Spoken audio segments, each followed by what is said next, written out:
क्या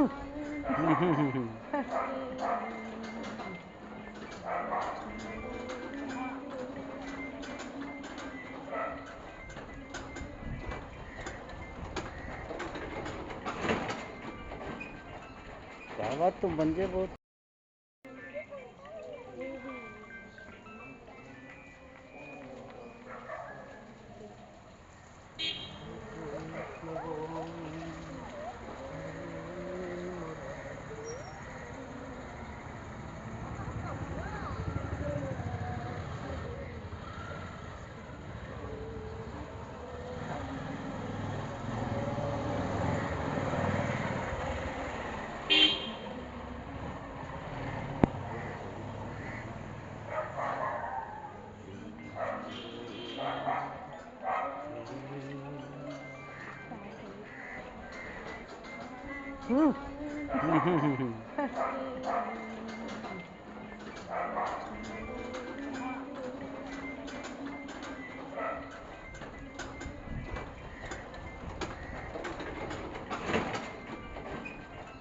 क्या बात, तुम बंजे बहुत।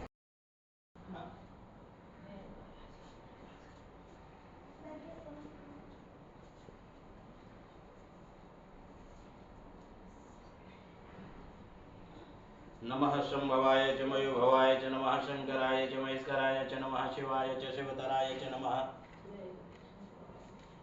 ध्याये नित्यं महेशं रजतगिरिनिभं चारुचन्द्रावतंसं रत्नाकल्पोज्ज्वलाङ्गं परशुमृगवराभीतहस्तं प्रसन्नं पद्मासीनं समन्तादिस्तुत्ममरहरे व्याघ्रकृत्यं वशानं विश्वाद्यं विश्ववन्द्यं विप्रभेदं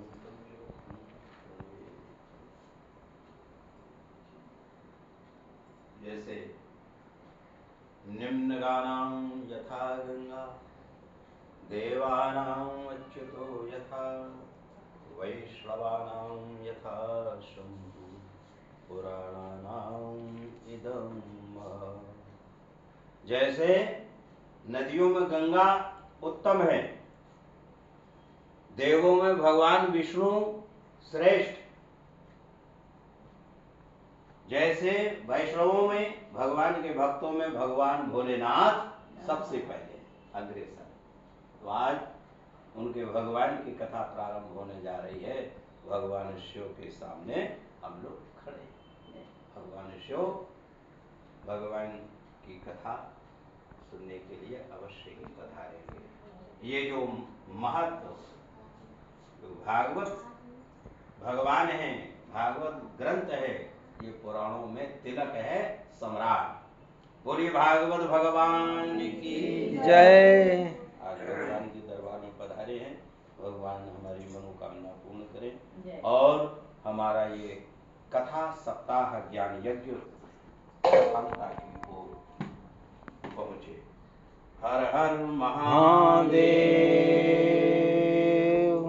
धर्म की जय हो, धर्म की जय हो, अधर्म का विनाश हो, अधर्म का विनाश हो, विश्व का कल्याण हो, विश्व का कल्याण हो, प्राणियों में सद्भावना हो, प्राणियों में सद्भावना हर हो। हर महादेव। देव। भगवान भास्कर का रथ रुक गया। कहिए गोकर्ण जी क्या बात।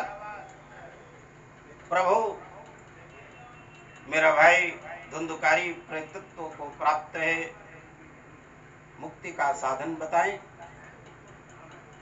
तो उन्होंने कहा गोकर्ण जी आप परम विद्वान हैं, आप अपने भाई को अगर प्रेतत्व योनि से मुक्ति दिलाना चाहते हैं तो श्रीमद् भागवत सप्ताह कथा सुनाएं। वही हुआ, श्रीमद् भागवत कथा गोकर्ण जी ने सुनाई और प्रथम दिन वो सुनता है तो जिस 7 ग्रंथों का एक बांस वहां था जिसमें वो वायु रूप में स्थित था, एक एक पोंगी चटकती थी, एक एक ग्रंथि का विभेदन होता था प्रतिदिन। और 7वें दिन समापन पर 7 ग्रंथियों का विभेदन हो जाता है। एक दिव्य पुरुष निकलता है और गोकर्ण जी से प्रार्थना करता है, प्रभु भगवान आप मेरे उद्धारक हैं, प्रकृति योनि से बचा लिया, धन्य है, स्तुति करता है। इधर भगवान के पार्षद विमान लाते हैं और कहा विराजिए। तो गोकर्ण जी ने प्रश्न कर दिया कि ये बतलाइए कि यहाँ के जो श्रोता है सबने सुना है, आप केवल गोकर्ण जी के लिए ही रथ क्यों लाए, ये विमान क्यों लाए? दूतों ने कहा, भगवान के पार्षदों ने कहा कि गोकर्ण जी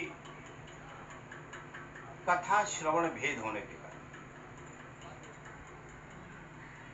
ये जो धुंधकारी है इसने कथा सुनी और फिर इसने मन में उतारी, इस कान से सुनी, इससे निकाली नहीं बल्कि उसने अंदर उतारी। तो आज इसके लिए विमान आया और अन्य श्रोता इससे सुनते हैं, इससे निकाल देते हैं। श्रवण मनन निधिध्यासन, मनन नहीं किया, सुना तो है। अच्छा, तो वो धुंधकारी जो दिव्य रूप में प्रकट होता है, विमान पर बैठ करके भगवान के धाम को जाता है। इधर गोकर्ण जी ने श्रावण माह में दोबारा कथा का आयोजन किया, जिसमें उन श्रोताओं ने सुना और सभी के लिए विमान आए। तो जो भगवान की कथा सुनते हैं, मन से सुनते हैं, श्रवणम कीर्तनम विष्णु स्मरणम पाद सेवनम। श्रवणम कीर्तनम, श्रवणम श्रोतव्यः कीर्तितव्यश्च स्मर्तव्यः। श्रवण करो और श्रवण करने के बाद मनन करो, अपने में उतारो, ये सार्थक कथा तभी होगी। इस प्रकार से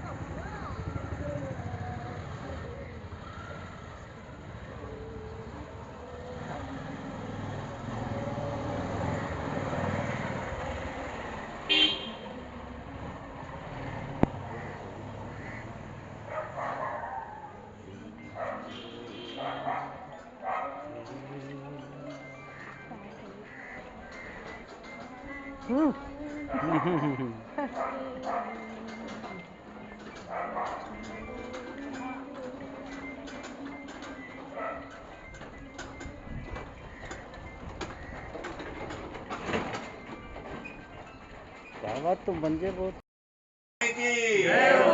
अधर्म का प्राणियों में विश्व का हर हर सर्वे भवन्तु सुखिनः, सर्वे सन्तु निरामयाः, सर्वे भद्राणि पश्यन्तु, मा कश्चित् दुःखभाग् भवेत्। ओम शांति शांति। भगवान भास्कर का रथ रुक गया। कहिए गोकर्ण जी, क्या बात? प्रभु, मेरा भाई धुंधकारी प्रेतत्व को प्राप्त है, मुक्ति का साधन बताएं। तो उन्होंने कहा, गोकर्ण जी आप परम विद्वान हैं, आप अपने भाई को अगर प्रेतत्व योनि से मुक्ति दिलाना चाहते हैं तो श्रीमद् भागवत सप्ताह कथा सुनाएं। वही हुआ, श्रीमद् भागवत कथा गोकर्ण जी ने सुनाई और प्रथम दिन वो सुनता है तो जिस 7 ग्रंथों का एक बांस वहां था जिसमें वो वायु रूप में स्थिर था, एक एक पोंगी चटकती थी, एक एक ग्रंथि का विभेदन होता था प्रतिदिन। और 7वें दिन समापन पर 7 ग्रंथियों का विभेदन हो जाता है। एक दिव्य पुरुष निकलता है और गोकर्ण जी से प्रार्थना करता है, प्रभु भगवान आप मेरे उद्धारक हैं, प्रकृति योनि से बचा लिया, धन्य है, स्तुति करता है। इधर भगवान के पार्षद विमान लाते हैं और कहा विराजिए। तो गोकर्ण जी ने प्रश्न कर दिया कि ये बतलाइए कि यहाँ के जो श्रोता है सबने सुना है, आप केवल गोकर्ण जी के लिए ही रथ क्यों लाए, ये विमान क्यों लाए? दूतों ने कहा, भगवान के पार्षदों ने कहा कि गोकर्ण जी कथा श्रवण भेद होने के कारण ये जो धुंधकारी है इसने कथा सुनी और फिर इसने मन में उतारी। इस कान से सुनी, इससे निकाली नहीं, बल्कि उसने अंदर उतारी। तो आज इसके लिए विमान आया और अन्य श्रोता इससे सुनते हैं, इससे निकाल देते हैं। श्रवण मनन निधिध्यासन, मनन नहीं किया, सुना तो है। अच्छा, तो वो धुंधकारी जो दिव्य रूप में प्रकट होता है, विमान पर बैठ करके भगवान के धाम को जाता है। इधर गोकर्ण जी ने श्रावण माह में दोबारा कथा का आयोजन किया, जिसमें उन श्रोताओं ने सुना और सभी के लिए विमान आए। तो जो भगवान की कथा सुनते हैं, मन से सुनते हैं, श्रवणम कीर्तनम विष्णु स्मरणम पाद सेवनम। श्रवणम कीर्तनम, श्रवणम श्रोतव्यः कीर्तितव्यश्च स्मर्तव्यः। श्रवण करो और श्रवण करने के बाद मनन करो, अपने में उतारो, ये सार्थक कथा तभी होगी। इस प्रकार से